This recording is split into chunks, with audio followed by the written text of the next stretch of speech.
So welcome again for my silly talks friends. ಇವತ್ತು ಬೆಳಗ್ಗೆ ಎದ್ಬಿಟ್ಟು ನಾನು ಡೈಟಿಂಗ್ ಫುಡ್ ತಿಂದೆ ಫಸ್ಟ್ ಟೈಮು.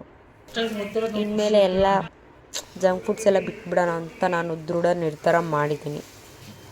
ನಮ್ಮಮ್ಮ ಇವಳು ಬರೀ ಒಂದೇ ಒಂದು ಮಾತು, ಅವಲಕ್ಕಿ ಮಾಡಿಕೊಡು ಅಂತ ಕೇಳಿದ್ದಕ್ಕೆ ಮಾಡಿಕೊಡ್ತಿದ್ದಾರೆ. ನಮ್ಮ ಮನೇಲಿ ಗೊತ್ತಲ್ಲ, ನನ್ನ ಒಂಥರ ಕೆಲಸದವಳಿದ್ದಂಗೆ, ಎಲ್ಲ ಕೆಲಸ ನಾನೇ ಮಾಡಬೇಕು. ಪಾಪ ಸೈನ್ಸ್ ತೊಗೊಂಡಿದ್ದಾಳೆ ಅಂತ ನಮ್ಮಮ್ಮ ಅಷ್ಟೇ ಕೇರ್ ಅವಳ ಬಗ್ಗೆ. ಅದೇ ನನಗೆ ಅವೆಲ್ಲ ಸೀನ್ ಇಲ್ಲ. ಯಾಕಂದರೆ ನಾನು ನಮ್ಮ ಅಮ್ಮಂಗೆ ಕಷ್ಟ ಕೊಡೋಕ್ಕೆ ಇಷ್ಟಪಡಲ್ಲ. ಏನು ಮಾಡ್ತಾರೆ ಅದನ್ನು ತಿಂತೀನಿ. ನಮ್ಮ ಮನೇಲಿ ನಾನಂತ ಒಳ್ಳೆ ಹುಡುಗಿ, ನಾನು ತುಂಬ ಒಳ್ಳೆ ಹುಡುಗಿ. ಆ್ಯಕ್ಚುಲಿ ನಮ್ಮಮ್ಮ ಆ್ಯಕ್ಚುಲಿ ಖುಷಿ ಪಡಬೇಕು, ಇಂಥ ಒಳ್ಳೆ ಮಗಳು ನನಗೆ ಹುಟ್ಟಿದ್ದಾಳೆ ಅಂತ. ಹೌದಾ?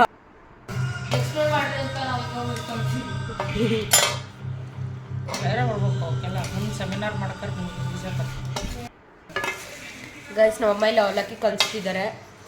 ನಾನು ಎಕ್ಸಾಮ್ ಇಟ್ಕೊಂಡು ಇಲ್ಲಿ ಕೂತ್ಕೊಂಡಿದ್ದೀನಿ.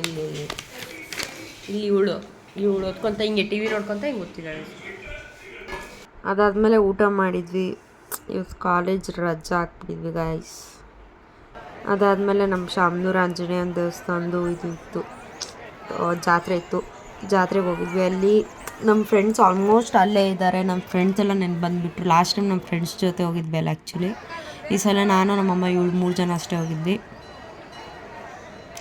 ಏನೋ ಒಂಥರ ಮೈಂಡ್ ಕೂಲ್ ರಿಫ್ರೆಶ್ ಆಗಿಬಿಡ್ತು. ನನಗೆ ಖುಷಿ ಆದ್ರೂ ನಾನು ದೇವಸ್ಥಾನಕ್ಕೆ ಹೋಗ್ತೀನಿ, ಬೇಜಾರಾದರೂ ದೇವಸ್ಥಾನಕ್ಕೆ ಹೋಗ್ತೀನಿ. ಏನೋ ಖುಷಿಯಾಗುತ್ತೆ, ಏನೋ ಪೀಸ್ ಇರುತ್ತೆ ಅಂತ, ಅದಕ್ಕೆ.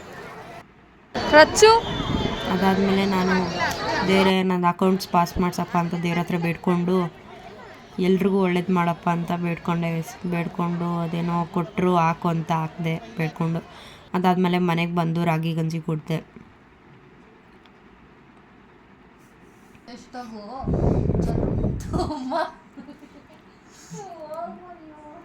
ಒಟ್ಟಿಗೆ ನೀನು ಉಲ್ಟಾ ಮಕ್ಕಳದು ಇಂಪಾರ್ಟೆಂಟ್ ಆಗೈತಿ.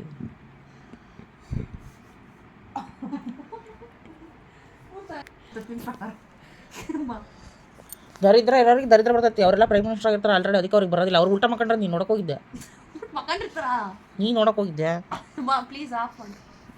ಹೋಗಿದ್ದೆ ಇವಳು ನೋಡಿ ಗಾಯ್ಸ್. ಇವಳು ನನಗೆ ಉಲ್ಟಾ ಮಕ್ಕ ಬೇಡ ಅಂದರೆ ನನಗೆ ಕ್ವಶನ್ ಈ ಥರ ಕೇಳ್ತಿದ್ದಾಳೆ. ಅವಳು ಬೇರೆ ದೇಶದಲ್ಲಿ ಮಕ್ಕಳಿರ್ತಾರೆ, ಆಮೇಲೆ ಪ್ರೈಮ್ ಮಿನಿಸ್ಟರೆಲ್ಲ ಉಲ್ಟಾ ಮಕ್ಕಂಡಿರ್ತಾರೆ ಅಂತ ನನಗೆ ಕ್ವಶನ್ ಕೇಳ್ತಿದ್ದಾಳೆ. ಇವಳು ನಾವು ಕೇಳೋದಕ್ಕಿಂತ ಇವಳು ಅವಳು ಮಾಡೋ ತಪ್ಪನ್ನು ಸಮರ್ಥನೆ ಮಾಡ್ಕೊತಿದ್ದಾಳೆ. ನೋಡಿ ಇವತ್ತಿನ ದೇಶದ ಮಕ್ಕಳು ಹೆಂಗಿದ್ದಾರೆ.